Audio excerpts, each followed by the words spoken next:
Hello guys, आप सभी का स्वागत है हमारे चैनल कॉम्पिटिटिव अड्डा पर। चलिए हम शुरू करने जा रहे हैं। हमारा आज का जो सेशन होगा वो बिहार आर्थिक सर्वेक्षण 2025-26 की हम चर्चा करेंगे, जो कि हमारे बीपीएससी 72वीं, बिहार शिक्षक भर्ती TRE 4, बिहार SSC, बिहार दरोगा या फिर अन्य प्रतियोगी परीक्षा जो है उसके लिए काफ़ी इम्पोर्टेंट होंगे ये क्लास। तो हम बिहार आर्थिक सर्वेक्षण को हम देखेंगे कि हमारी अर्थव्यवस्था बिहार की कैसी रही है, पर कैपिटा इनकम कैसा है, कृषि उद्योग या फिर सेवा क्षेत्र की बात करें तो हमारा जो इकोनॉमिक ग्रोथ है वो कैसा रहा है।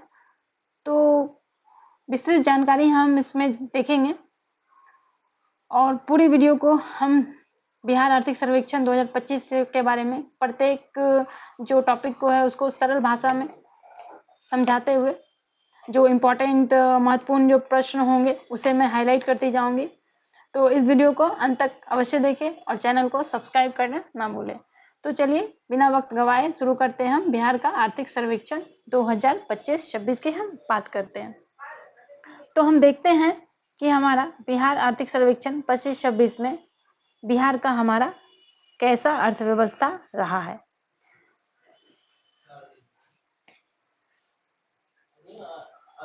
तो हम बात करते हैं बिहार आर्थिक सर्वेक्षण 2025-26 की, और ये हम देखते हैं ना कि अभी जो बिहार का जो हमारा आर्थिक सर्वेक्षण था जो अभी हाल ही में पेश किया गया, तो ये पेश कब किया गया, तो ये 2 फरवरी 2026 को पेश किया गया।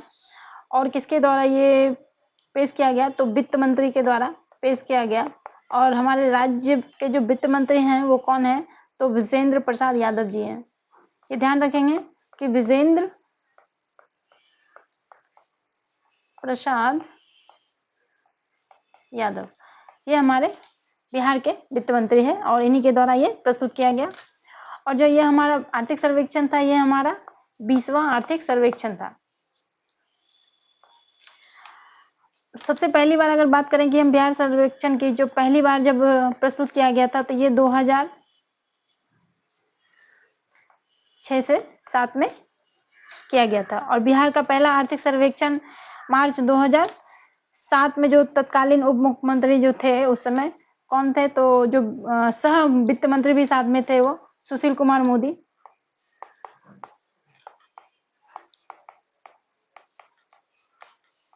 सुशील कुमार मोदी द्वारा पेश किया गया था। तो ये था हमारा इकोनॉमी के बारे में थोड़ा सा ओवरव्यू।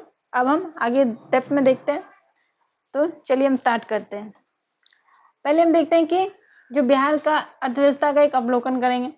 हमारा जो सकल राज्य घरेलू उत्पाद की हम बात करते हैं, GSDP की बात करते हैं हम, तो हमारा जो करंट मूल्य पे बात करेंगे। जो स्थिर मूल्य होता है हमारा और एक करंट मूल्य होता है। चालू मूल्य को हम करंट मूल्य बोलते हैं। तो हम चालू मूल्य की बात करेंगे तो देखिए इसमें हमारा कितना रखा गया है, तो 9.92 लाख करोड़। और बात करेंगे कि GSDP में वृद्धि कितना हुआ है 2024-25 के लिए, तो 13.1% हमारा वृद्धि हुआ है चालू मूल्य की बात करें तो। क्योंकि चालू मूल्य पर हमारा जो बिहार का जो GSDP जो ग्रोथ रेट है वो 13.1% है। और जो अगर बात करेंगे हम इंडिया की, तो इंडिया में देखिए 9.8% हमारा ग्रोथ रहा है। तो इसका मतलब हमारा चालू मूल्य पर बिहार का ग्रोथ रेट अधिक रहा है। बात करते हैं स्थिर मूल्य की, तो स्थिर मूल्य पे हम देखते हैं कि हमारा जो ग्रोथ रेट रहा है वो स्थिर मूल्य पर कितना रखा गया, तो 8.6% रखा गया था। ये स्थिर मूल्य पर रखा गया था। और अगर राष्ट्र की बात करेंगे और इंडिया की बात करें तो 6.5 रखा गया था। तो हम देखते हैं कि बिहार का जो हमारा ग्रोथ रेट रहता है, ग्रोथ रेट जो इस बार का हुआ है वो दोनों में अधिक है, यानी कि काफी वृद्धि रहा है। अब देखते हैं कि शुद्ध राज्य घरेलू उत्पाद की हम बात करते हैं। तो शुद्ध राज्य घरेलू उत्पाद में हमारा जो स्थिर मूल्य पर है वो 4.71 लाख करोड़ है। और चालू मूल्य पर बात करेंगे तो 8.99 लाख करोड़। अब देखिए सबसे तीव्र वृद्धि जो वाला राज्य है हमारा, जो आर्थिक वृद्धि दर के मामले में दूसरे स्थान पे है। दूसरे स्थान पे कौन है, तो तमिलनाडु के बाद जो है दूसरा स्थान है हमारा। यानी कि सबसे पहला जो हमारा है वो तमिलनाडु है और हमारा बिहार जो है वो दूसरे नंबर पे आता है वृद्धि दर में।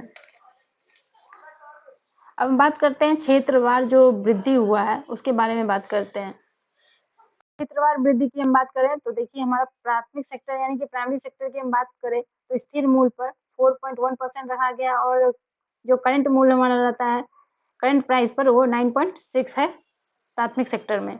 द्वितीय क्षेत्र की बात करें तो स्थिर मूल्य पे हमारा 11.1% और जो चालू मूल्य है उसमें 15.5%।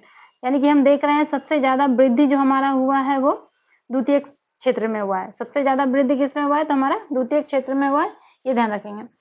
तृतीय क्षेत्र की बात करें तो देखिए 8.9% हमारा स्थिर मूल्य पर और चालू मूल्य की बात करें तो 13.5% हमारा चालू मूल्य पे रहा है।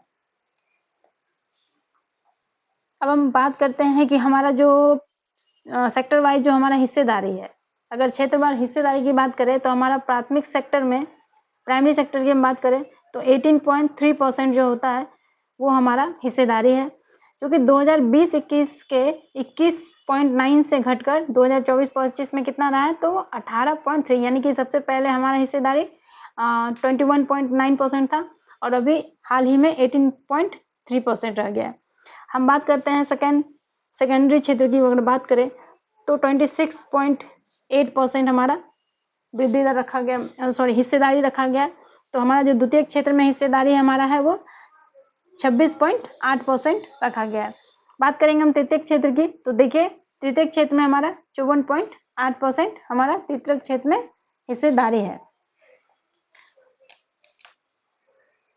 और ये कृषि से जो उद्योग के स्थानांतरण को दर्शाता है, यानी कि जबकि सेवाएं अभी भी प्रमुख है। तो हमने देखा कि सबसे ज्यादा हिस्सेदारी किसमें तो हमारा सर्विस सेक्टर में सबसे ज्यादा हिस्सेदारी है।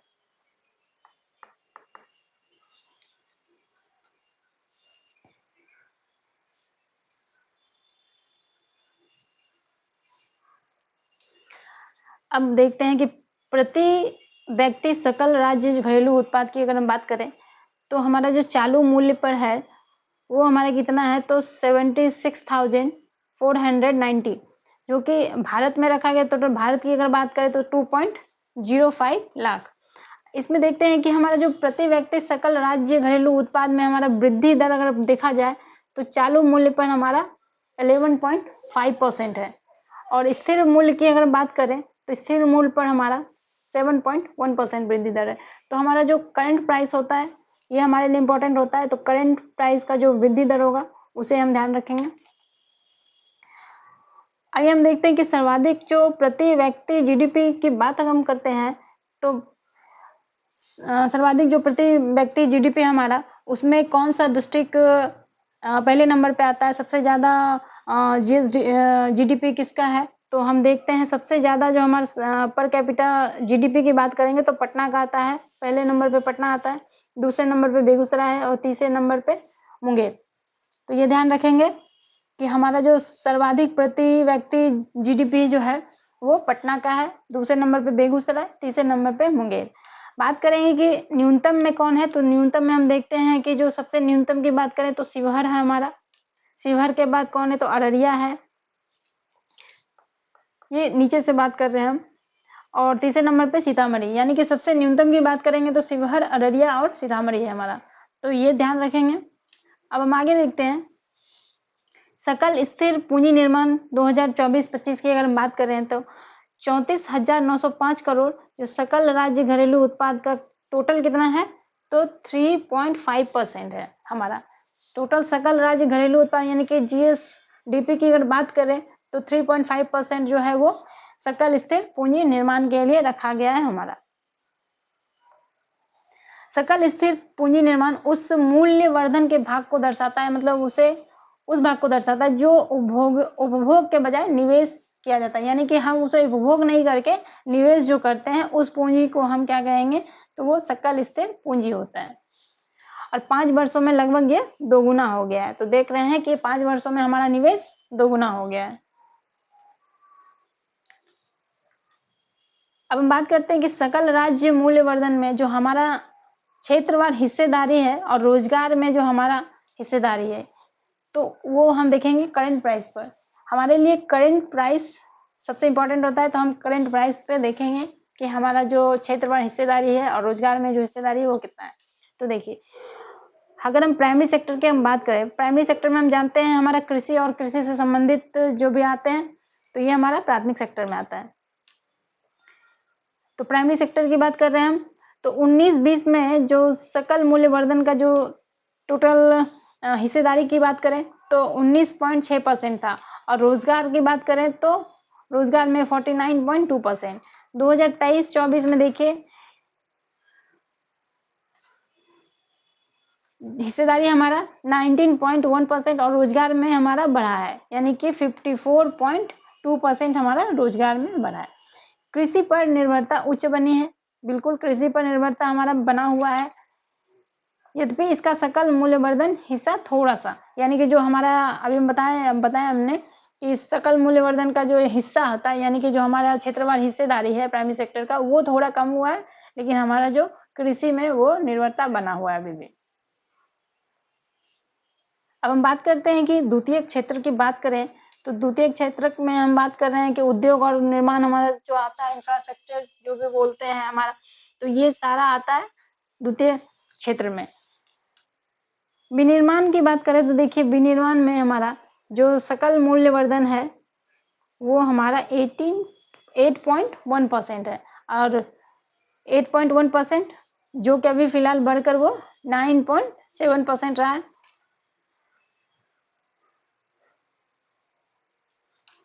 ये देखा हमने, तो 8.1 से बढ़कर 9.7%, यानी कि द्वितीय क्षेत्र में जो हिस्सेदारी है हमारा विनिर्माण में वो बढ़ा है। बात करेंगे रोजगार की, तो देखिए रोजगार भी बढ़ा है हमारा, यानी कि 5.2% हो चुका है हमारा। 23-24 का जो डेटा है प्रीवियस ईयर की, तो उसमें 5.2% बढ़ चुका है, यानी कि हम जो विनिर्माण में है अपना हिस्सेदारी भी ज्यादा रखते हैं और हमारा रोजगार में परसेंटेज भी ज्यादा रखते हैं। अब बात करते हैं निर्माण की, तो निर्माण में भी देखिए हमारा 9.2% था, और अभी हाल ही में वो 14.0%, यानी कि 14% है हमारा। तो निर्माण में भी हमारा हिस्सेदारी ज्यादा है। अब बात करेंगे रोजगार की, तो देखिए निर्माण में हमारा रोजगार जो परसेंटेज है वो घटा है, 18.2% है, यानी कि थोड़ा कम हुआ है। उद्योग का जो सकल मूल्यवर्धन में हिस्सा बढ़ रहा है, हाँ ये हमने देखा कि अभी उद्योग में हमारा जो सकल मूल्य हिस्सेदारी हमारा बढ़ा हुआ है, और निर्माण क्षेत्र में रोजगार में जो प्रमुख थोड़ा सा घटा हुआ है। तो हमने देखा कि रोजगार में थोड़ा कम है। अब हम बात करते हैं कि हमारे जो तृतीय क्षेत्र में आते हैं, तो तृतीय क्षेत्र में हम जानते हैं कि हमारा जो सर्विस सेक्टर होता है वो हमारा तृतीय क्षेत्र में आता है। अब बात करते हैं जो हमारा हिस्सेदारी है, तृतीय क्षेत्र में जो हिस्सेदारी हमारा पहले था वो 60.9% था, और अगर अभी हाल ही के डेटा की बात करें, जो हमारा प्रीवियस ईयर डेटा है वो 54.7%। तो देख रहे हैं हमने कि जो सर्विस सेक्टर में हमारा हिस्सेदारी कम हुआ है, और रोजगार की बात करें तो 22.2%, यानी कि हमारा सर्विस सेक्टर में हिस्सेदारी भी कम हुआ है और रोजगार में भी कमी आई है। तो सेवाएं अभी भी उत्पादन में प्रमुख है बिल्कुल, लेकिन रोजगार में हिस्सेदारी कम हुई है, और अखिल भारतीय प्रवृत्ति को यह दर्शाता है। तो हमने देखा कि हमारा तृतीय क्षेत्र में हमारा जो हिस्सेदारी है वो कम है, और हमारा रोजगार भी परसेंटेज में कम हुआ है।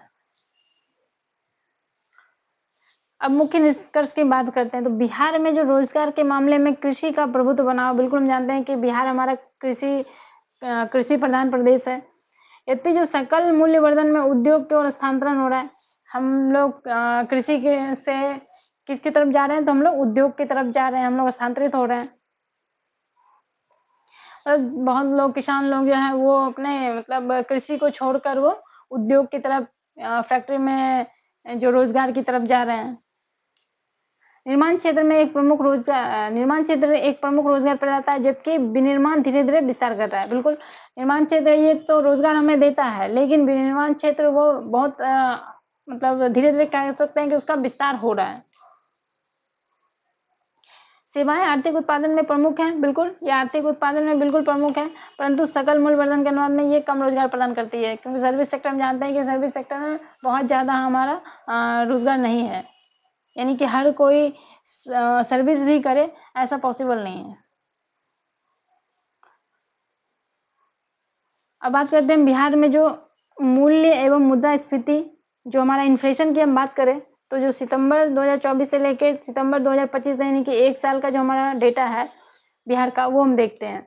तो देखिए राष्ट्रीय प्रवृत्ति की बात करें यानी कि जो हमारा इंडिया का था, वो जो इन्फ्लेशन था हमारा जीएसडीपी का, तो वो 1.4% था। और बिहार की अगर बात करें तो देखिए इसमें बिहार में -0.5% का गिरावट हुआ है।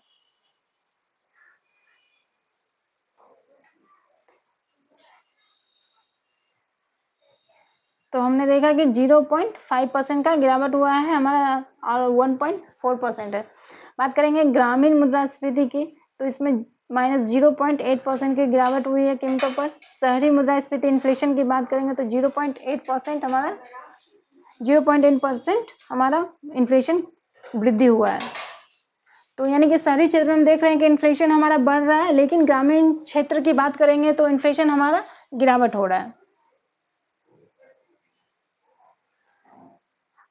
अब हम बात करते हैं, अब देखिए हम देख रहे हैं कि हमारा ग्रोथ रेट ऑफ जो बिहार का हमारा ग्रोथ रेट है, जो कि इंडिया के कंपैरिजन की बात करेंगे ग्रोथ रेट लिए, तो ग्रोथ रेट ये देखिए ब्लू लाइन जो हम देख रहे हैं ये हमारा बिहार का ग्रोथ रेट है। येलो लाइन हम जो देख रहे हैं वो हमारे इंडिया का जीडीपी का ग्रोथ रेट है। तो देखिए अगर हम 2020-21 की अगर हम बात करें तो 2020-21 से आप देखिए हमारा बिहार का पहले हम डेटा देखते हैं, बिहार के डेटा को देखते हैं। तो देखिए 2020-21 से हमारा जो 21-22 में जो डेटा था वो 14%, यानी कि हमारा जो ग्रोथ रेट है वो बढ़ा है। 2021 से कंपेयर करें कि 2022-23 से, तो देखिए 14 से 17.9%। तो हमारा 2022-23 में भी हमारा ग्रोथ रेट बिल्कुल बढ़ा है, जीडीपी का ग्रोथ हमारा बढ़ा है। अब बात करेंगे हम तो 22-23 से यानी कि 23-24 की अगर बात करें तो इसमें थोड़ा सा कम हुआ है, यानी कि 14.9% कम हुआ है। और हाल में जो हमारा 24-25 का जो डेटा है हमारा वो 13.1% है। तो ये हमने देखा कि चलो बिहार का हमारा ग्रोथ रेट है। बात करेंगे हम इंडिया की ग्रोथ रेट की, तो देखिए आप इंडिया की ग्रोथ रेट देखिए तो हमारा 20-21 में जो -1.2% था वो 18.9% था, यहाँ पे बढ़ा। लेकिन अब हम देखते हैं कि हमारा 2021-22 के बाद जो है हमारा ग्रोथ रेट है वो डिक्रीज हुआ है, यानी कि 14%। हम देख रहे हैं कि दोनों का कंपेयर कीजिए तो आप देखिए बिहार हमारा ग्रोथ रेट में ज्यादा है, यानी कि हमारा बिहार इंडिया से ज्यादा ग्रोथ कर रहा है। 2023-24 में भी हम देखते हैं तो इसमें भी हमारा बिहार ग्रोथ रेट पे है। बात करते हैं अभी करंट डेटा की 9.8% है हमारा जो इंडिया का ग्रोथ रेट है, और हमारा बिहार का बात करेंगे तो 13.1 हमारा बिहार का ग्रोथ रेट। तो इससे हमें पता चलता है ना कि हमारा जो बिहार है वो हमारा ग्रोथ कर रहा है। तो हमारा ग्रोथ रेट जो है बिहार का बढ़ रहा है। अब हम बात करते हैं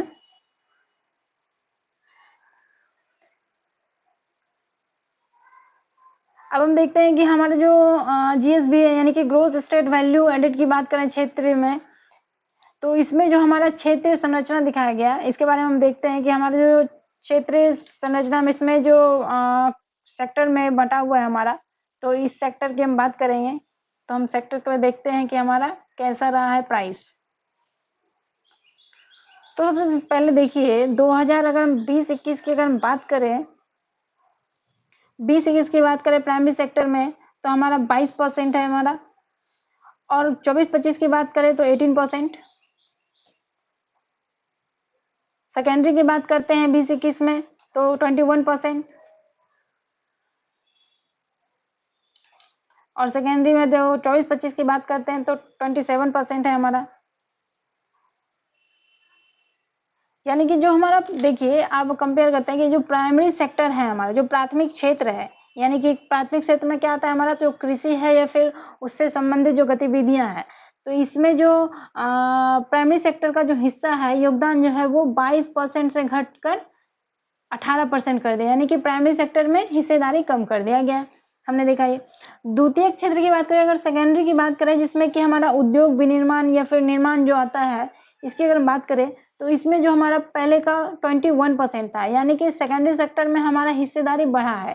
तो इसमें हमने अपना हिस्सेदारी बढ़ाया, इसमें योगदान हमने ज़्यादा किया है, तो इसमें 27% है। तो ये करंट डेटा आप 2024-25 का ये करंट डेटा आप ध्यान रखेंगे, ये हो सकता है एग्जाम में आ जाए, तो ये इंपॉर्टेंट है। अब बात करते हैं हम टर्सरी सेक्टर की, यानी कि हम तृतीयक क्षेत्र की बात करें तो देखिए 57% था हमारा, और अभी हाल ही में जो है हमारा करंट डेट की बात करें, करंट डेटा की बात करें तो ये 55%, यानी कि 2% हमने यहाँ पर कम किया है, यानी कि 2% हमने यहाँ कम किया है। तो मतलब 57 जो परसेंट थे उससे 2% घटकर 55% हो गया है। तो मतलब फिर भी ये बिहार की अर्थव्यवस्था में सबसे बड़ा मतलब बोल सकते हैं कि योगदान करता है, यानी कि सबसे ज्यादा अगर ग्रोथ रेट है हमारा तो वो टर्सरी सेक्टर से ही है हमारा। हम आगे देखते हैं, ये हमारा पर कैपिटा जीएसडीपी जो हमारा बिहार का है वो हम देखते हैं। करंट प्राइस अभी हमने देखा था, और इसको मैप के थ्रू देखते हैं कि करंट प्राइस पे और कांस्टेंट प्राइस पे जो हमारा पर कैपिटा जीएसडीपी है वो हम देखते हैं। तो देखिए बिहार का जो पर कैपिटा आय लगातार वृद्धि हुआ है, हमने अभी देखा था वो, और हम देख रहे हैं ये हमारा जो ब्लू लाइन है हम देख रहे हैं ये हमारा बिहार का है। तो ये कंटिन्यू लगातार हमारा कॉन्स्टेंटली जो है हमारा ये वृद्धि किए जा रहा है, यानी कि लगातार वृद्धि है। ये पर कैपिटा इनकम की बात करेंगे बिहार में तो वो लगातार वृद्धि हो रही है। वर्तमान कीमतों पर जो प्रति व्यक्ति जीएसडीपी का बात करेंगे 20-21 की अगर हम बात करेंगे जो कि देखिए आप 46,412 थे, वो बढ़कर कितना हो गया, तो ये 2024-25 की अगर हम बात करें तो 2024-25 की अगर हम बात करें तो 76,490 हो गया। तो हमने देखा कि 2024-25 में हमारा जो पर कैपिटा इनकम है वो वृद्धि कर गया है। अब हम बात करते हैं जो स्थिर कीमतों पर, यानी कि जो कांस्टेंट प्राइस है उसकी अगर हम बात करें स्थिर कीमतों पर, तो इसमें हम देखते हैं कि हमारा जो कांस्टेंट प्राइस पर हमारा 2020-21 की बात करेंगे तो 30,159 था, और 24-25 की बात करेंगे तो 40,973 था। तो हमारा कांस्टेंट प्राइस पे भी हमारा जो पर कैपिटा इनकम है वो बढ़ा है। तो कांस्टेंट प्राइस और करंट प्राइस दोनों पे ही हमारा बिहार का जो पर कैपिटा इनकम है वो वृद्धि हुआ है, ये हमने देखा। आगे हम देखते हैं, तो अब हम देखते हैं कि इसमें जो बिहार के जो अपेक्षाकृत जो समृद्ध हमारा जो जिला है या फिर जो कम समृद्ध वाले जिले यानी कि जो निर्धन गरीब जिले हैं, तो उसके बारे में अगर हम बात करेंगे तो वो हम देखते हैं। तो देखिए सबसे पहले हम बात करते हैं कि हमारा जो पर कैपिटा जीडीपी की जो बात करेंगे वो कांस्टेंट प्राइस पे हम बात करेंगे। तो ये हम देखेंगे कांस्टेंट प्राइस पे, तो हमारा पटना यानी कि पर कैपिटा में पटना हमारा 1 नंबर पे हमने अभी देखा था, और सबसे नीचे कौन है तो देखिए शिवहर है। पहले नंबर पे हमारा पटना है जिसका ज्यादा है पर कैपिटा इनकम, उसके बाद बेगूसराय है, तीसरे नंबर पे मुंगेर है। अगर कम की बात करें जो निर्धन है जो गरीब जिले की बात करें तो शिवहर उसमें आता है 1 नंबर पे, दूसरे नंबर पे अररिया आता है, और तीसरे नंबर पे हमारा सीतामढ़ी आता है। तो हमने देखा कि हम सबसे जो समृद्ध जिले कौन कौन से है तो पटना, बेगूसराय और मुंगेर, ये हमारा समृद्ध जिला है। बात करेंगे सबसे निर्धन जिले की तो शिवहर, अररिया और सीतामढ़ी है। अब हम बात करते हैं कंजम्पशन ऑफ पेट्रोल पर पर्सन इन ईयर, यानी कि जो प्रति व्यक्ति जो 1000 लीटर की बात करेंगे जो पेट्रोल की जो खपत हो रही है 2024-25 की, तो वो हम देखेंगे। तो सबसे अधिक खपत करने वाला जो जिला कौन है तो सबसे अधिक खपत करने वाला जिला पटना है, मुजफ्फरपुर है और पूर्णिया है, जो कि सबसे ज्यादा पेट्रोल खपत करती है। बात करेंगे जो सबसे कम खपत करने वाले जिले कौन है तो लखीसराय है, बांका है और शिवहर है, तो ये ध्यान रखेंगे। तो कभी कभी क्या होता है कि हमें सिर्फ ऐसे नहीं पूछते हैं, आजकल क्वेश्चन का थोड़ा ट्रेंड पूछने का चेंज हुआ है ट्रेंड, तो क्या तो ये नहीं पूछता है कि सबसे गरीब जिले कौन है, एक कोई ऑप्शन नहीं देता है, तो वो लगातार आपको 3 ऑप्शन दे देगा कि लगातार आपको बताना है कि 1, 2, 3 नंबर यानी कि फर्स्ट रैंक, सेकंड रैंक और थर्ड रैंक पे कौन कौन आता है, तो वो लगातार ऐसे क्वेश्चन पूछते हैं। तो इसीलिए आप लोग कम से कम लगातार जो 3 जिला है उसे आप ध्यान रखेंगे। अब नेक्स्ट हम बात करते हैं जो कंजम्पशन ऑफ डीजल पर 1000 पर्सन इन ईयर, यानी कि बात करेंगे हम जो खपत हमारा जो डीजल का है, सबसे ज्यादा खपत कौन करता है या सबसे कम खपत कौन करता है, तो देखिए सबसे खपत करने वाला डीजल भी ये हमारा पटना है, दूसरे नंबर पे शेखपुरा है और औरंगाबाद है। यानी कि पटना, शेखपुरा, औरंगाबाद जो है ये सबसे ज्यादा डीजल खपत करती है। बात करेंगे सबसे कम खपत कौन करता है, तो शिवहर, सिवान और कैमूर। सबसे कम करेगा कौन डीजल खपत, तो शिवहर, सिवान और कैमूर। अब हम आगे देखते हैं कि हमारा जो कंजम्पशन, वो एलपीजी की बात करेंगे कि एलपीजी का खपत कितना है और सबसे ज़्यादा खपत या फिर कम खपत कौन करता है। तो देखिए सबसे ज़्यादा खपत करने वाला पटना, बेगूसराय और गोपालगंज, यानी कि एलपीजी जो खपत सबसे ज़्यादा कर रहा है वो पटना, बेगूसराय और गोपालगंज है। बात करेंगे जो हमारा कम खपत कर रहा है एलपीजी, वो अररिया है, बांका है और मधेपुरा है। तो ये जो 3 जिले हैं वो कम खपत कर रहे हैं। तो एलपीजी खपत करने में सबसे कम जिले कौन से हैं, तो अररिया, बांका, मधेपुरा। तो ये आप अच्छे से देख लेंगे, ये बहुत इंपॉर्टेंट है, ध्यान रखेंगे ये क्वेश्चन। अगर आपने ये पूरे इकोनॉमी का क्लास अच्छे से अगर देखा तो आई थिंक इससे आपको 4-5 क्वेश्चन मिल जाएंगे एग्जाम में। तो इस वीडियो को काफी अच्छे से देखिएगा। अब हम बात करते हैं आगे, जो हमारा बिहार और बिहार एवं भारत में जो क्षेत्रवार रोजगार का जो हिस्सा है, यानी कि सेक्टर वाइज जो शेयर ऑफ एम्प्लॉयमेंट की हम बात करेंगे, तो उसमें हम हिस्सेदारी देखेंगे जो कि हमारे इस चार्ट में दिया हुआ है। तो अभी हम ये देखते हैं, बात हम करते हैं प्राइमरी सेक्टर की। बात अगर हम प्राइमरी सेक्टर की बात करें तो देखिए सबसे पहले ये हमारा बिहार का जो डेटा है, ये 19-20 का डेटा है और हमारा ये 23-24 का हमारा डेटा है। तो हम देख रहे हैं कि बिहार में जो रोजगार का जो हिस्सेदारी है, यानी कि जो भारत में जो क्षेत्रवार हिस्सा है हमारे बिहार का, वो हम देखते हैं। तो देखिए 23-24, पहले तो हम देखते हैं, कंपैरिजन करते हैं यानी कि प्रीवियस ईयर के डेटा से। यानी कि प्राइमरी सेक्टर में जो हमारा हिस्सेदारी था वो 49% था और हमारा प्राइमरी सेक्टर में अभी 54% है। यानी कि हमारा जो है प्राइमरी सेक्टर में हमारा हिस्सेदारी ये बढ़ा है।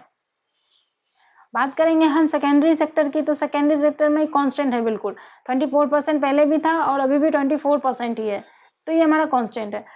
अगर हम तृतीय क्षेत्र की बात करें, टर्सरी सेक्टर की बात करें, तो इसमें 27% पहले था और अभी टर्सरी सेक्टर में 22% है। यानी कि हमारा जो तृतीय क्षेत्र में हमारा वो कम हुआ है। तो ये हमारा बिहार का जो हिस्सेदारी था, क्षेत्रवार हिस्सेदारी, वो है। अब हम बात करेंगे हम इंडिया की, तो हम इंडिया का देखते हैं। तो इंडिया में देखिए हमारा प्राइमरी सेक्टर की बात करेंगे तो इंडिया में हमारा कितना है, तो इंडिया में प्राइमरी सेक्टर में 46% और हमारा हाल ही में जो करंट डेटा है उसमें 46%। यानी कि हम इंडिया जो हमारा कांस्टेंट है, प्राइमरी सेक्टर में पहले भी हिस्सेदारी उसकी 46% थी और अभी भी 46% है। बात करेंगे हम सेकेंडरी सेक्टर की, तो देखिए 1% की वृद्धि हुई है। प्रीवियस डेटा से अगर देखेंगे प्रीवियस ईयर से, तो हमारा वो 1% का वृद्धि हुआ है, यानी कि 24% हुआ है सेकेंडरी सेक्टर। अगर हम बात करेंगे टर्सरी सेक्टर की, तो टर्सरी सेक्टर में देखिए 31% था पहले का डेटा और अभी 30%, यानी कि 1% का जो तृतीय क्षेत्र में हमारा कमी आया है। यानी कि जो हमारा सर्विस सेक्टर में था वो हमने हिस्सेदारी कम किया है, इंडिया की बात करें तो अब हम इंडिया से और हम बिहार के कंपैरिजन करते हैं। तो देखिए हमारा अभी करंट डेटा की हम बात करें तो प्राइमरी सेक्टर में जो हमारा डेटा है ये इंडिया से ज़्यादा है हमारा प्राइमरी सेक्टर में हिस्सेदारी। यानी कि इससे साबित होता है कि हमारा बिहार जो आज भी कृषि प्रधान राज्य है, यानी कि हम कृषि पर आज भी निर्भर है। बात करेंगे सेकेंडरी सेक्टर की, तो देखिए अगर हम द्वितीय क्षेत्र की बात करते हैं तो हमारा इंडिया और हमारा जो बिहार है वो दोनों सेम है। यानी कि 24% हमारा इंडिया का भी है और बिहार का, यानी कि दोनों का हिस्सेदारी 24%। यानी कि सेकेंडरी सेक्टर जैसे इंडिया का है वैसे ही हमारा बिहार का है। बात करेंगे हम टर्सरी यानी कि सर्विस सेक्टर की हम बात करते हैं, तो देखिए हमारे इंडिया में टर्सरी सेक्टर यानी कि सर्विस ज़्यादा है और बिहार की बात करें तो हम जानते हैं कि हमारा बिहार में जो हमारा सर्विस सेक्टर है उसमें कमी आई, यानी कि उनमें हमने हिस्सेदारी अपना 22% रखा है। तो ये था हमारा डेटा। अब हम आगे देखते हैं। अब बात करते हैं राज्य के वित्त की। तो अब देखते हैं कि जो हमारा राज्य वित्त है इसमें कितना हमारा दिया गया है। तो राज्य व्यय हमारा जो है वो 20-21 से जो बढ़कर अभी का हाल का डेटा, प्रीवियस डेटा को हम देख लेंगे एक बार, बट वो ध्यान नहीं उतना रहे तो कोई बात नहीं, लेकिन आप करेंट डेटा को वो ध्यान रखेंगे। जो कि हमारा राज्य व्यय है 2024-25 की अगर बात करेंगे तो 2.82 लाख करोड़ है, जो कि ये बढ़कर हो गया है 1.66 लाख करोड़ से। ये हमारा राज्य व्यय है, यानी कि राज्य इतना खर्च करेगी। बात करेंगे हम पूंजीगत व्यय की, तो पूंजीगत व्यय हमारा जो कि ये भी बढ़कर हमारा पहले था हमारा कितना, तो 15.8% था, और अभी वो बढ़कर कितना हो गया, तो 22.3%, यानी कि पूंजीगत व्यय में भी वृद्धि हुई है। बात करेंगे राजस्व व्यय की, तो राजस्व व्यय हमारा घटा है, 84.2% था और हमारा घटकर कितना हो गया, तो 77.7%। ये हमारा राजस्व व्यय है। राजस्व प्राप्ति है, यानी कि जो राज्य से हमारे प्राप्त होती है उसकी बात करेंगे, तो राज्य से जो प्राप्त होता है हमारा, वो हमारा बढ़ गया है, यानी कि पहले के डेटा से बढ़ा हुआ है, यानी कि पहले 1.2 लाख करोड़ थे, जो कि बढ़कर अभी 2.18 लाख करोड़ है। अब देखिए कर प्राप्तियों का हिस्सा, जो हमारे राज्य में जो कर, यानी कि बिहार की बात करें, जो हमारा जो कर प्राप्त करते हैं उसमें जो हिस्सा है हमारा, वो 84% बढ़ चुका है, जो कि हमारे वित्त आत्मनिर्भरता को दर्शाता है, यानी कि हम जो अपने इकोनॉमी में है वो आत्मनिर्भर है, ये दर्शा रहा है। गैर कर राजस्व की अगर बात करें, जो यानी कि गैर कर राजस्व से मिलता है, वो घटा दिया गया, यानी कि 2%, यानी कि 5% था पहले और वो घटाकर हमें 2% कर दिया।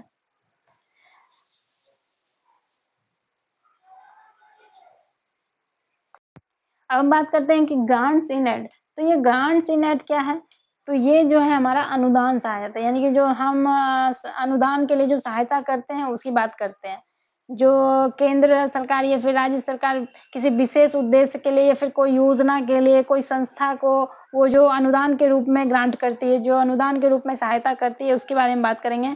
तो ये देखिए हमारा घटा दिया गया है, यानी कि 25% से घटाकर 14% कर दिया है, यानी कि हमारा जो अनुदान था सहायता वो कम कर दिया गया है। और ये हम बात करते हैं कि हमारा जो ग्रांट इन एड है, ये हमारा अनुच्छेद आर्टिकल की अगर बात करें तो ये हमारा आर्टिकल 275 के अंतर्गत आता है, यानी कि इसमें राज्यों को उनकी आवश्यकता के अनुसार जो है अनुदान हम प्रदान कर सकते हैं। तो आर्टिकल 275 याद रखिएगा कि हमारा जो अनुदान आता है वो आर्टिकल 275 में आता है।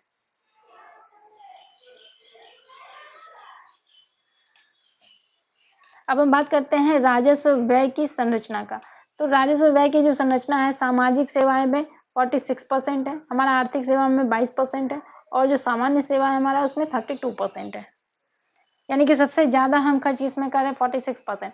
तो हमने देखा था कि इंडिया में भी हमारा यही डेटा था 46%, यानी कि जो समाज सेवा में हम ज्यादा पैसा खर्च करते हैं, तो ये हमने देखा था। योजनागत व्यय की बात करेंगे, जो योजना पे हमारा जो व्यय होगा उसे बढ़ा दिया गया है, यानी कि 39.9% उसको बढ़ाया गया है, जबकि स्थापना और प्रतिबद्ध में जो स्थापना और प्रतिबद्ध व्यय जो घटकर वो 60.1 रह गया है।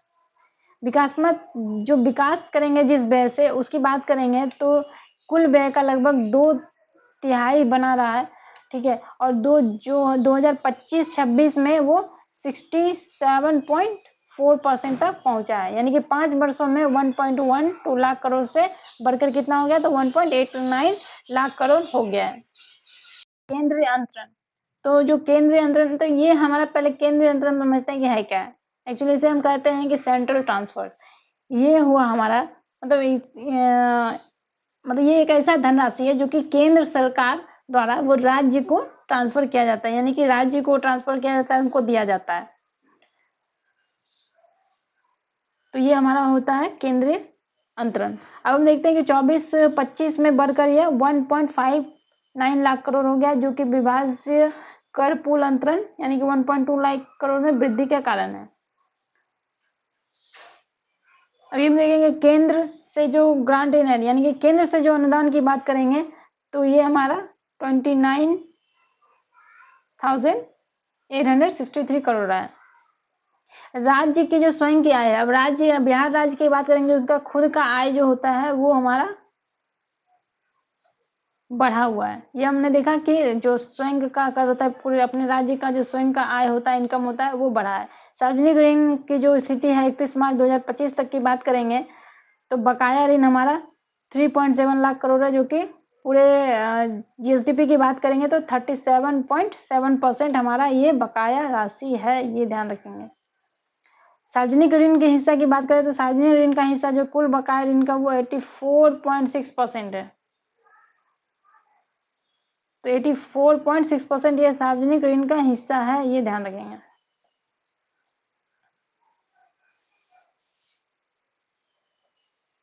अब हम आगे देखते हैं। अब बात करते हैं कृषि और उसके संबंधित क्षेत्र की बात करते हैं। तो देखिए कृषि, वानिकी और मत्स्य पालन में 23-24 में जो सकल राज्य मूल्य वर्धन की बात करेंगे तो 21.1% का योगदान दिया गया है। यानी कि 23-24 के लिए जो योगदान दिया गया है 23.1% ये कृषि और मत्स्य पालन के लिए। क्षेत्रीय योगदान फसल उत्पादन में 11.5%, पशुपालन की बात करें तो 8.1% हमारा ये योगदान रहा है, तो ये ध्यान रखेंगे। भूमि उपयोग पैटर्न, जो बिहार का हमारा भूमि उपयोग हम कितना कर सकते हैं, तो देखिए शुद्ध बोया गया क्षेत्र हमारा वो हमारा बढ़ा है, यानी कि 1.8% हमारा वो बढ़ा है 24-25 में। सकल बोया गया क्षेत्र की बात करेंगे तो 4.7% की दर से वो बढ़ा है, जो बेहतर भूमि उपयोग को दर्शाता है, यानी कि 4.7% हमारा बहुत अधिक सकल बोया गया क्षेत्र है, ये ध्यान रखेंगे। फसल तीव्रता 1.47 से बढ़कर 1.52 है, जो कि अधिक बहुफसली खेती को दर्शाता है, यानी बहुत सारे फसल की हम खेती कर सकते हैं, इसके बारे में दर्शाता है।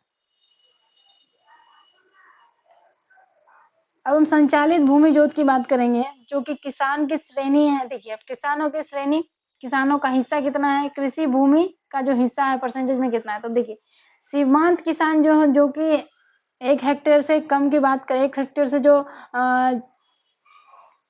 कम की बात करेंगे सीमांत किसान की, तो देखिए सीमांत किसान हो गया हमारा 91% किसानों का हिस्सा है। सीमांत किसान यानी कि सबसे ज्यादा हमारा कौन है, तो सीमांत किसान है 91%। और जो इसमें कृषि में भूमि का हिस्सा इनका कितना है, तो 57.7%। तो सीमांत किसान हमारा 91% हिस्सा रखता है। लघु किसान यानी जो छोटे हैं किसान, यानी कि जो 1 हेक्टेयर से ज्यादा वाले, तो हमने देखा कि वो सीमांत किसान है, और जो छोटे किसान यानी कि 1 से 2 हेक्टेयर तक उनका जमीन है, तो उनका हिस्सेदारी कितना है, तो 5.7%। बड़े किसान की अगर हम बात करेंगे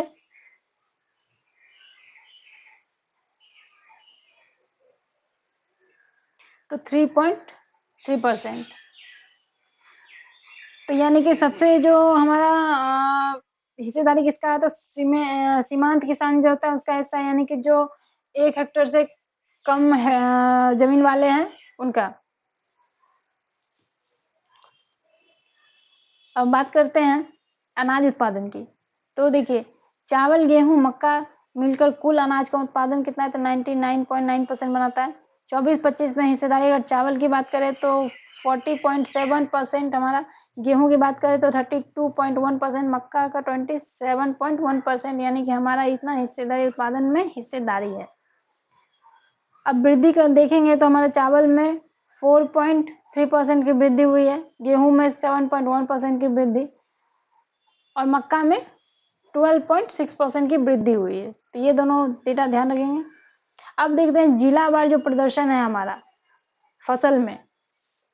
तो चावल की बात करें हम, तो चावल का सर्वाधिक जो क्षेत्र है वो रोहतास में प्रोडक्शन होता है हमारा चावल का 7.2%, और सर्वाधिक उत्पादन कौन करता है, सर्वाधिक क्षेत्र भी है रोहतास, और सर्वाधिक उत्पादन कौन करता है, तो उत्पादन भी रोहतास 10.7% करता है।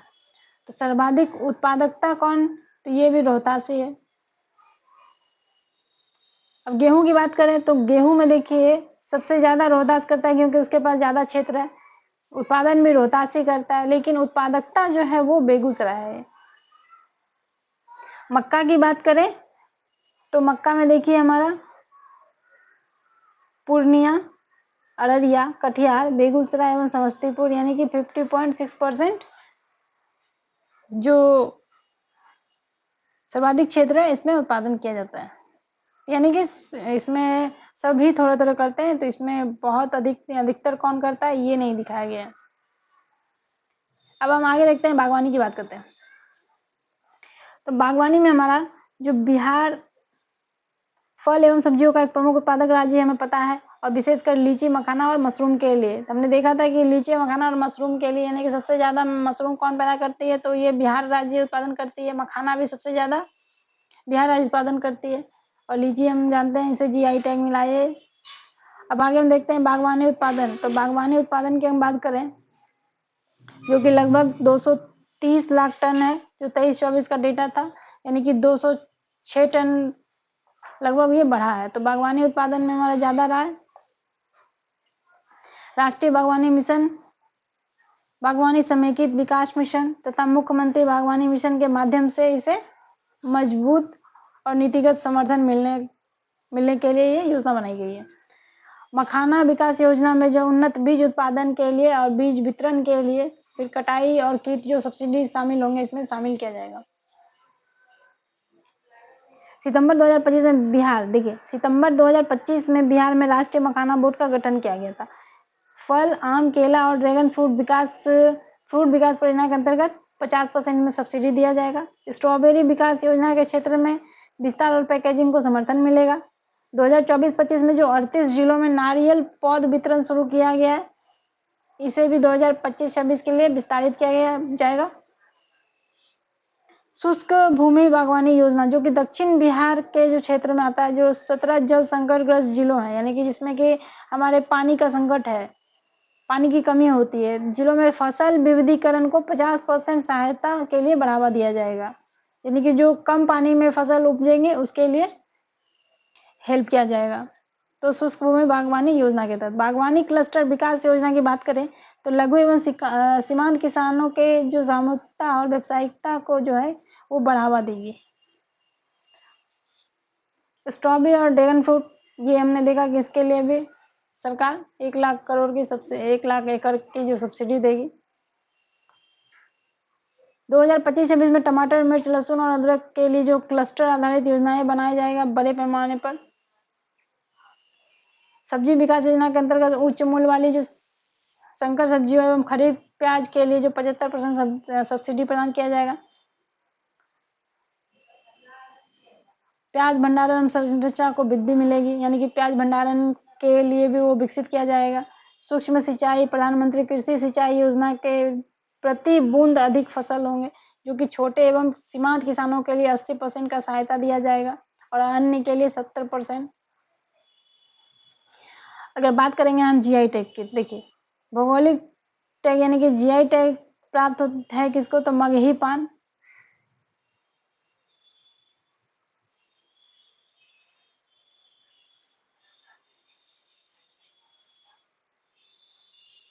नालंदा, नवादा, गया, औरंगाबाद, शेखपुरा और वैशाली में ये पान का विकास का योजना बनाया गया है। मशरूम विकास की बात करें तो मशरूम किट पर 90% सब्सिडी दिया जाएगा। मधुमक्खी पालन की बात करें, शहद उत्पादन की बात करें, तो बिहार शहद उत्पादन में, अब देखिए बिहार शहद उत्पादन में 4थे स्थान पर है, ये डेटा ध्यान रखेंगे। राष्ट्रीय उत्पादन हमारा 12.3% का है, और इसके लिए अनुसूचित जनजाति जाति जो है उसके लिए 90%, अन्य के लिए 75% का सब्सिडी है। बांस मिशन एवं कृषि वानिकी, जो कि आय विविधीकरण स्थिरता के लिए 25-26 में प्रारंभ किया गया है, बांस मिशन कृषि वानिकी। उत्कृष्टता केंद्र की बात करेंगे तो वर्तमान केंद्र जो देसरी, वैशाली और चंडी, नालंदा, और नए केंद्र जो है आम, शुष्क भूमि बागवानी एवं टमाटर, प्याज, आलू के लिए। तो ये उत्कृष्टता केंद्र बनाया जाएगा, ये देखेंगे। अब हम बात करते हैं पशुधन और मत्स्य क्षेत्र में जो हमारा वृद्धि है। दूध उत्पादन हम 4.2% वृद्धि है हमारा दूध उत्पादन में। अंडा उत्पादन की हम बात करें तो 10% की वृद्धि है। मछली उत्पादन में 9.9% की वृद्धि है। दूध उत्पादन बढ़ाने हेतु तो हमारा योजना क्या है, तो देखिए समग्र गव्य विकास योजना है, देसी गोपालन प्रोत्साहन योजना, ये हमारा दुग्ध बढ़ाने हेतु तो योजनाएं हैं। मत्स्य क्षेत्र की जो कुछ योजनाएं हैं उसके बारे में बात करेंगे तो मुख्यमंत्री समेकित चौर विकास योजना है, मुख्यमंत्री तालाब मत्स्य की विकास योजना है, पठारी क्षेत्रों में तालाब निर्माण है, निजी तालाबों का जीर्णोद्धार है जो कि 7 निश्चय 2 के अंतर्गत आता है। जलाशय मत्स्यिकी विकास योजना है। तालाब मत्स्यिकी विशेष सहायता योजना है। नदी रेंचिंग कार्यक्रम, और देखिए नदी रेंचिंग कार्यक्रम जो है, रेंचिंग कार्यक्रम गंगा तंत्र के जो 22 जिले में मछली के बीज को छोड़कर अंतर्देशीय मत्स्य उत्पादन किया जाएगा नदी रेंचिंग कार्यक्रम के तहत। प्रधानमंत्री मत्स्य संपदा योजना की बात करें तो मछली उत्पादन और कटाई के अवसंरचना और जलीय स्वास्थ्य प्रबंधन को सुदृढ़ करना, मजबूत करने के लिए मत्स्य प्रशिक्षण योजना, देखिए ये भी है। और बात करेंगे मछली उत्पादन 2024-25 में, तो बिहार ने मछली उत्पादन कितना किया है, तो 960,000 टन मछली उत्पादन दर्ज किया है, जो कि 9.9% वार्षिक वृद्धि दर को दर्शाता है। बीज यंत्रीकरण एवं ऋण सहायता की हम बात करें तो बीजों के घर तक आपूर्ति, यह सुविधा प्रदान करने वाला भारत का पहला राज्य कौन है, तो अपना बिहार है। ये ध्यान रखेंगे कि जो बीजों की घर तक आपूर्ति करने वाला हमारा भारत का पहला राज्य कौन है, बिहार है। राज्य यंत्रीकरण योजना, 75 कृषि यंत्रों पर 40 से 80% सब्सिडी दिया जाएगा। कृषि यंत्रीकरण उप मिशन, इसके अंतर्गत क्या गया है, तो 104.17 करोड़ पैसा आवंटन किया जाएगा। केंद्र से 62.5 करोड़ और राज्य से हमारा 41.67 करोड़। क्रेडिट कार्ड धारकों की संख्या 16.3% बढ़ चुकी है।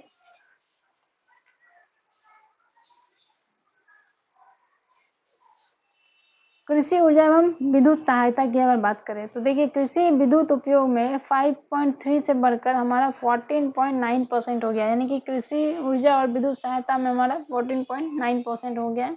कृषि विद्युत में हम कृषि में विद्युत का उपयोग करते हैं।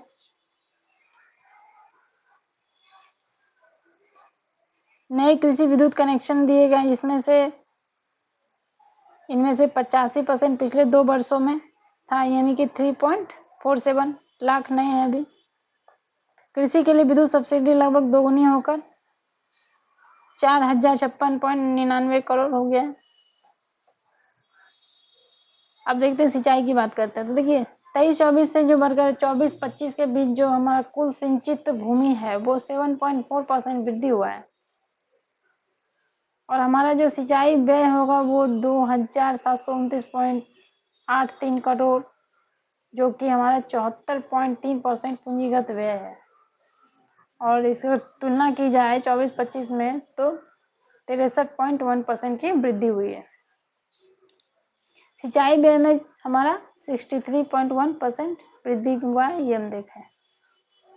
सिंचाई का स्रोत हमारा क्या है, तो देखिए सिंचाई का हमारा स्रोत है, सबसे ज्यादा हम सिंचाई ट्यूबवेल और कुएं से करते हैं, यानी कि भूजल से हमारा सबसे ज्यादा स्रोत है सिंचाई का। नहरें से हमारा नहर सरकारी नहर प्रणाली जो भी, उससे हमारा 29.5% है। 7 निश्चय 2 के तहत जो हर खेत तक सिंचाई का पानी लगभग 6 महीने में 29,952 योजनाओं की पहचान के लिए 6504 करोड़ निवेश 7.7 लाख हेक्टेयर भूमि की सिंचाई करें, यानी कि जो हमारा हर खेत का सिंचाई का जो पानी दिया जाएगा वो 7 निश्चय 2 के तहत, ये ध्यान रखेंगे। बात करेंगे जलवायु सहनशीलता एवं किसान संरक्षण की, तो जैविक कॉरिडोर योजना बनाया गया। इसके अंदर जो जैविक कॉरिडोर योजना होगा उसमें सब्सिडी दी जाएगी, और ये 13 डिस्ट्रिक्ट के लिए है। 13 डिस्ट्रिक्ट में जैविक कॉरिडोर बनेगा। डिजिटल सब्सिडी की बात करेंगे, जो कि खरीफ 2024 पे दिया गया, खरीफ फसल पे दिया गया डिजिटल सब्सिडी। आपदा मुआवजा जो सरकार देगी उसके लिए खरीफ पे दिया गया है, रबी पे भी दिया गया है, खरीफ पे इधर जो बाढ़ में आए हैं वो सब 25 वाले, तो ये सब हमने देखा, ये सब उतना इम्पोर्टेंट नहीं है। हम आगे देखते हैं।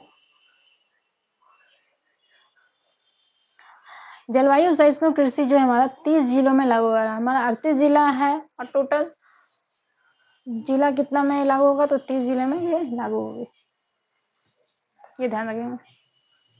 बात करेंगे हम उद्यम क्षेत्र की, तो वृद्धि 2022-23 में खनन एवं निर्माण के नेतृत्व में वृद्धि आई है। कितना, तो 6% हमारा वृद्धि हुआ है खनन और निर्माण के नेतृत्व में। श्रम उत्पादकता की बात करते हैं तो इसमें औसत लगभग 93.5% है। अब बात करते हैं निवेश की। निवेश की हम बात करते हैं तो हमारा जो प्रस्ताव है वो हमारा प्रथम चरण में इतना स्वीकृति दिया गया। निवेश हमारा ये देख रहे हैं हम,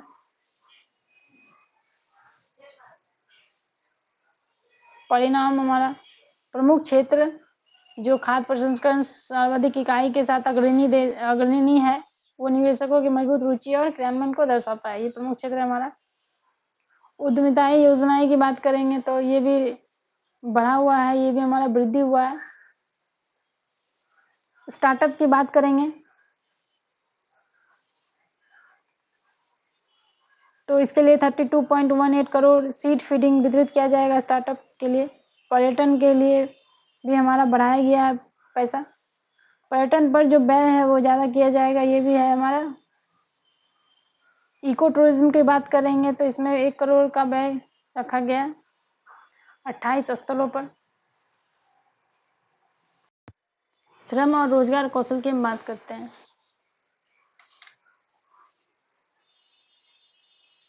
यानी कि जो कार्य प्रोफाइल है PLFS बिहार की बात करेंगे तो यानी कि 61.2% जो पुरुष श्रमिक रोजगार हैं, जो कि 50.3% स्वयं के खाते पर हैं और 28.5% ये आकस्मिक मजबूरी श्रमिक है।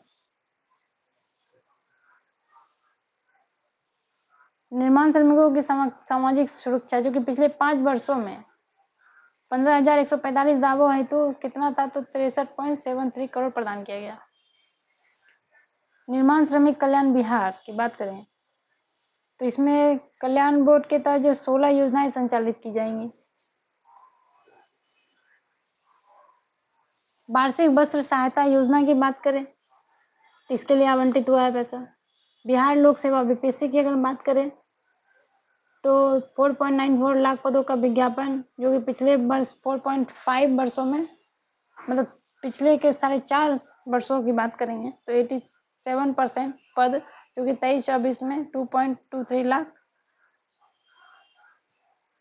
और हमारा जो 24-25 का रहता है 1.12 लाख। बिहार SSC यानी कि बिहार SSC की सचिवालय की बात करते हैं तो इसमें विज्ञापन में हमारा दिया गया था और चयनित हुआ इतना। सिपाही भर्ती का भी दिया हुआ है। बिहार तकनीक BTSC की बात करते हैं, इसके लिए भी दिया गया है। अब हम बात करते हैं कौशल विकास रोजगार की। तो ग्रामीण स्वरोजगार प्रशिक्षण संस्थान की बात करें हम तो जो 24-25 में है 1323 प्रशिक्षण जो कार्यक्रम है चलाए गए, जिसमें से 41,901 परीक्षार्थी जो भी थे 76.7% रोजगार मिला उनको। टोटल में से इनको 76.7 को रोजगार मिला। दीनदयाल उपाध्याय ग्रामीण कौशल योजना एवं रोशनी इसकी बात हम करें तो ये नियोजित किया गया, प्रशिक्षित और नियोजित का यह डेटा दिया गया है। कौशल प्रशिक्षण व्यय कितना किया है तो कौशल प्रशिक्षण पर व्यय हमारा 45.27 करोड़ किया जाएगा। पासपोर्ट 5 वर्षों में 17.83 लाख आवेदन में से 15.85 लाख को पासपोर्ट जारी हो गया। आवेदन से 39.6% की वृद्धि जारी करने में 38.6 वृद्धि, यानी कि हम देख रहे हैं कि जो हमारा 21-22 का डेटा था आवेदन में वो 39.6 था और अभी कितना है तो 38.6%। ये इम्पोर्टेंट है। सिवान, गोपालगंज में पटना जो हमारा जो पासपोर्ट यानी कि सबसे ज़्यादा बनाने में किसका हिस्सा है तो 21% हिस्सा हमारा सिवान, गोपालगंज एवं पटना का है। भौतिक अवसंरचना की बात करेंगे तो सड़क एवं परिवहन पर जो हमारा सड़क एवं पुल का निर्माण किया जाएगा उसके लिए हमारा निवेश किया गया है। बिहार के किसी भी भाग से जो पटना को 4 घंटे में पहुंचा जा सके इसके लिए लक्ष्य रखा गया है। सड़क परिवहन में लगभग 15 वर्षों में 13.4 वार्षिक वृद्धि हुई है, यानी कि जो हमारा सड़क परिवहन में लगभग उसमें 15 साल में 13.4% वार्षिक वृद्धि हुई है। वाहन पंजीकरण की बात करें तो हमारा वाहन पंजीकरण में 5वां स्थान है बिहार का, और गैर परिवहन में 7वां स्थान है।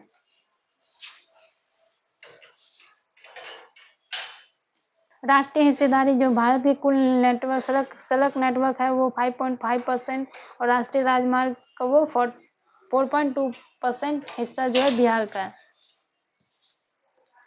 राष्ट्रीय राजमार्ग नेटवर्क 57 राष्ट्रीय राजमार्ग नेटवर्क हमारा। प्रमुख कॉरिडोर की हम बात करते हैं। देखिए प्रमुख कॉरिडोर हमारा राष्ट्रीय राजमार्ग 27 जो कि पूर्व पश्चिम कॉरिडोर बिहार का सबसे लंबा 483 किलोमीटर जो कि भोपाल से किशनगंज तक है, ये प्रमुख कॉरिडोर है। बिहार राज्य पुल निर्माण निगम पिछले दशक में 15,583 करोड़ की लागत से 882 पुलों का निर्माण किया है। वायु संपर्क की बात करें हम तो वायु परिवहन क्षेत्र का जो सकल मूल्य वर्धन हमारा 31 करोड़ रुपए का है, बढ़कर ये अभी कितना हो गया है तो 453 करोड़ रखा गया, यानी कि 15 गुना हमने वृद्धि किया है वायु संपर्क क्षेत्र बनाने के लिए। 4 हवाई अड्डे संचालन होंगे। कौन कौन सा 4 हवाई अड्डा कहाँ बनेगा तो हमारा पटना, गया, दरभंगा और पूर्णिया। 4 अतिरिक्त हवाई अड्डे जो कि विभिन्न चरणों में विकासाधीन होंगे, यानी कि 13 और हवाई अड्डे बनाए जाएंगे। जल परिवहन की बात करें तो जल परिवहन का जो सकल मूल्य वर्धन हमारा 13.4% वार्षिक दर से बढ़ा है। जल मार्ग विकास परियोजना के अंतर्गत जो हमारा कालू घाट में इंटर मॉडल टर्मिनल जो कि 21 सामुदायिक जेटी और त्वरित पोर्टून ओपनिंग तंत्र है हमारा। पटना में प्रस्तावित शहरी जल मेट्रो परियोजना का अनुमानित लगभग 1200 करोड़ का है। ई शासन सूचना प्रौद्योगिकी प्रसार एवं डिजिटल तक पहुंच बनाने के लिए हमारा तो प्रत्येक परिवार में जो औसत प्रत्येक परिवार में 2 सदस्य मोबाइल फोन रखते हैं और 1 सदस्य के पास इंटरनेट की सुविधा है। ये हमारा डेटा है। सभी ग्राम पंचायत को डिजिटल प्लेटफॉर्म पर लाया गया और जिससे ई शासन की पहुंच सुदृढ़ हुई। बिहार कृत्रिम बुद्धिमत्ता मिशन की बात करते हैं हम।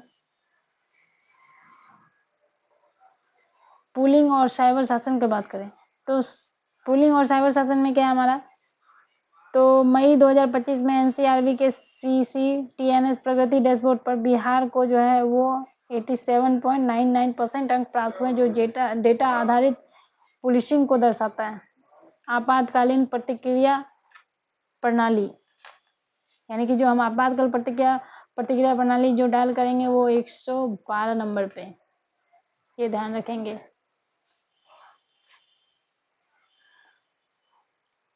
साइबर सुरक्षा डिजिटल शासन की हम बात करते हैं तो आपातकालीन जो कंप्यूटर प्रतिक्रिया दल है ये राष्ट्रीय साइबर सुरक्षा प्रयासों के लिए नेतृत्व करता है और जून 25 तक बिहार में 7,637 साइबर अपराधी मामले दर्ज किए गए हैं, जिसमें से 1237 का गिरफ्तारी कर दिया गया है।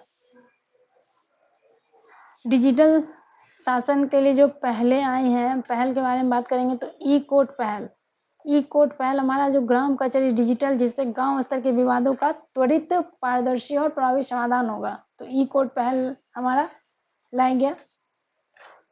भूमि समाधान पोर्टल लाया गया हमारा CFMS 2.0 जो जनवरी 2025 में लाया गया। ये भी हमारा डिजिटल पहल है। डिजिटल शासन के लिए जो पहल लाया गया है।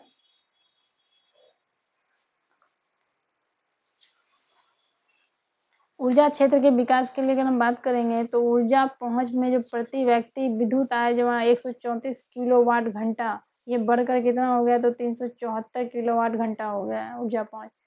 वितरण दक्षता की अगर हम बात करेंगे तो ये घट गया, यानी कि हमारा 15.54% हो गया है। विद्युत मांग वितरण की बात करेंगे तो घरेलू हमारा जो वितरण है वो हमारा 47.7% और कृषि की बात करेंगे तो 16.79% हमारा कृषि में है और औद्योगिक की बात करेंगे तो 35.43% है, यानी कि सबसे ज़्यादा हम घरेलू विद्युत यूज करते हैं। विद्युत उत्पादन और उसकी कुल उत्पादित क्षमता की बात करेंगे तो कुल स्थापित क्षमता कितना है तो 11,764 मेगावाट है हमारा विद्युत उत्पादन है। इसमें तापीय हमारा जो है वो है 7,743। सौर ऊर्जा की हम बात करें तो 1922 मेगावाट या 1,922 मेगावाट है। जल विद्युत की बात करेंगे 1356 मेगावाट है। पवन की बात करेंगे तो 699 मेगावाट। बायोमास या बायोगैस की बात करेंगे तो 44 मेगावाट। प्रवृत्ति गति की तापीय ऊर्जा प्रमुख बनी हुई, जबकि नवीकरणीय ऊर्जा का हिस्सा निरंतर बढ़ रहा है, यानी कि नवीकरणीय ऊर्जा जो हमारा वो वृद्धि है। ग्रामीण विकास की बात करते हैं तो ग्रामीण रोजगार के तहत अब देखिए 24-25 में जो जारी जॉब कार्ड है उसमें वृद्धि देखा गया है। अनुसूचित जाति परिवार का हिस्सा जो है, अनुसूचित जाति परिवार का हिस्सा वो हमारा 24-25 की बात करेंगे तो 19.9% है। भूमिहीन परिवारों हेतु जो भूमि आवंटन किया गया है तो इसके अंतर्गत अभियान बसेरा 2 के अंतर्गत जो है भूमिहीन परिवार को आवासीय भूमि प्रदान किया जाएगा। तो अभियान बसेरा 2 ये ध्यान रखेंगे।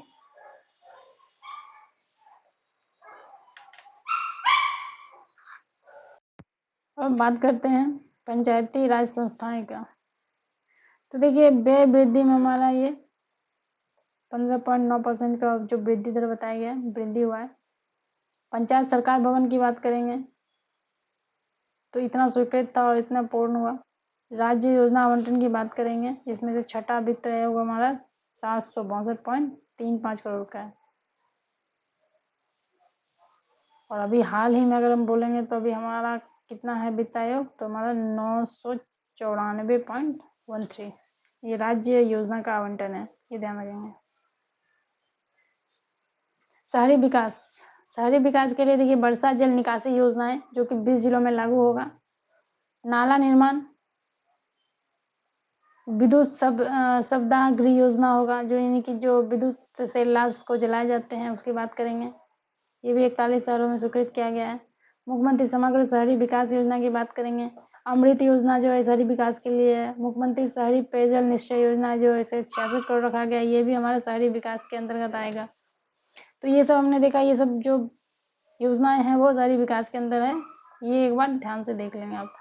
बात करेंगे प्रधानमंत्री आवास योजना जो कि हमारा 2.0 है। इसके लिए आवेदन, स्वीकृत मकान कितना हुआ, परियोजना लागत कितना है, तो ये सब है हमारा।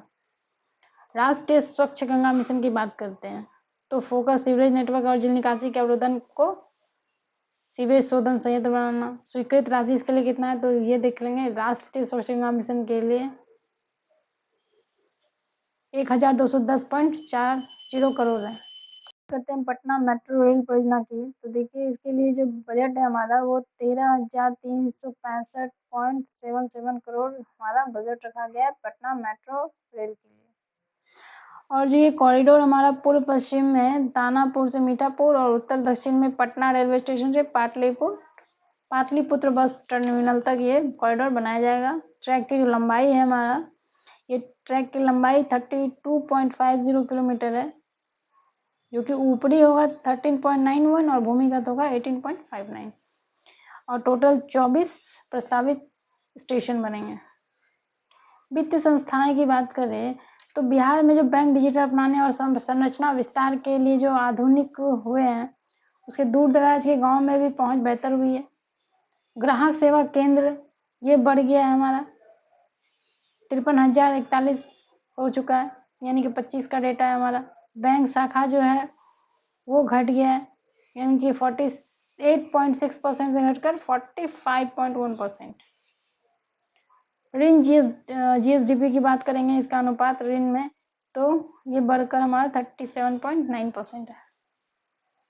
गैर निष्पादित जो परिसंपत्ति यानी कि हम एनपीए की बात करते हैं तो हमारा एनपीए जो है वो कुल 11.8 से 7.6%, कमर्शियल बैंक में 10.2 से यानी कि 6% ये क्षेत्रीय ग्रामीण बैंक में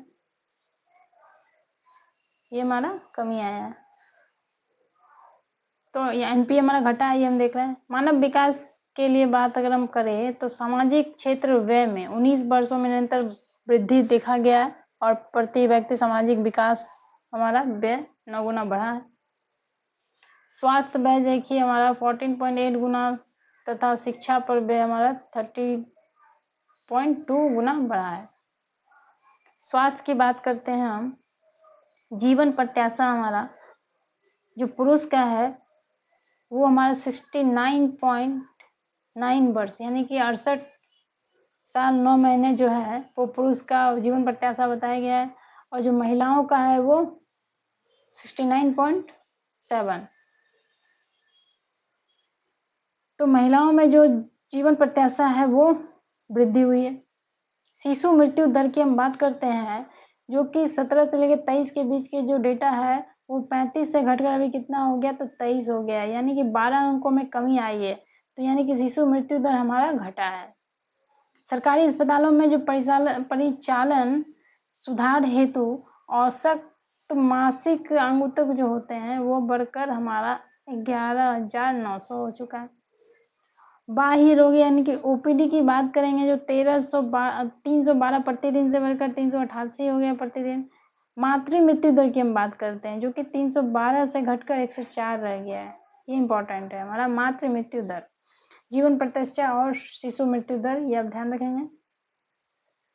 अब हम आगे देखते हैं, शिक्षा की बात करें तो प्राथमिक स्तर पर जो नामांकन है वो हमारा 159.22 लाख है, जिसमें बॉयज और गर्ल्स का दिया गया है।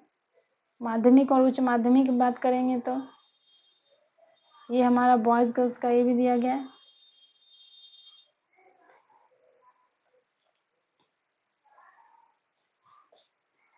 महिलाओं के जो सुरक्षा के जो गतिशीलता के लिए जो पहल लाई है वो पिंक बस पहल, और कहाँ कहाँ, तो ये पटना, मुजफ्फरपुर, भागलपुर, पूर्णिया एवं गया में, यानी कि 100 CNG संचालित करने का ये पहल रखा गया है। बाल विकास के बारे में बात करेंगे तो बाल बजट आवंटन निरंतर बढ़ता जा रहा है। प्रति व्यक्ति बाल व्यय ये भी बढ़ा हुआ है। आंगनबाड़ी सेवा की बात करेंगे तो इसमें भी वृद्धि हो गई 9.3% की। पोषण संबंधित आवंटन जो है ये 6.2% वृद्धि है। मनरेगा के अंतर्गत अभी जो 8,053 ग्राम पंचायतों में खेल मैदान का निर्माण किया जाएगा। ये इंपॉर्टेंट है, खेल मैदान का निर्माण मनरेगा के अंतर्गत किया जाएगा। पर्यावरण जलवायु परिवर्तन में जो आपदा प्रबंधन है उसके लिए इकोनॉमी में क्या है, तो देखिए जलवायु अनुकूल और शमन हेतु जो हरित बजट है कितने का बढ़ा के कितना कर दिया गया है, तो अभी 16,880 करोड़। वन एवं वृक्ष आवरण की बात करेंगे तो वन एवं वृक्ष आवरण जो है हमारा बढ़कर कितना हो गया, तो 9,903 वर्ग किलोमीटर, यानी कि 689 वर्ग किलोमीटर की वृद्धि हुई है वृक्ष वन एवं वृक्ष आवरण। कुल वन क्षेत्र हमारा कितना है, तो 7,532 वर्ग किलोमीटर। अत्यधिक सघन वन कितने, तो 387 वर्ग किलोमीटर। जल जीवन हरियाली अभियान के तहत 246 नर्सरी प्रति वर्ष 10 करोड़ पौधे लगाने उत्पादन करने का लक्ष्य रखा गया है। प्रदूषण निगरानी के लिए बिहार राज्य प्रदूषण नियंत्रण बोर्ड जो कि 23 जिलों में बनाया जाएगा। जल निगरानी के लिए गंगा नदी के 34 स्थानों पर सहायक नदियों को तालाबों में स्थल पर निगरानी किया जाएगा। आपदा जोखिम एवं प्रबंधन के लिए बिहार बाढ़, भूकंप, चक्रवात, सूखा एवं आग जैसी आपदाओं के प्रति संवेदनशील कुछ क्षेत्र को जोखिम वाले क्षेत्र में रखा गया है। बिहार आपदा के लिए जो आवंटन हुआ है वो 1530.48 करोड़। तो ये था हमारा आज का वीडियो, आर्थिक सर्वेक्षण को हमने समझा। नेक्स्ट वीडियो में हम मिलते हैं एक नए टॉपिक के साथ। तब तक के लिए अपने प्रिपरेशन में लगे रहें। All the best. Thank you so much.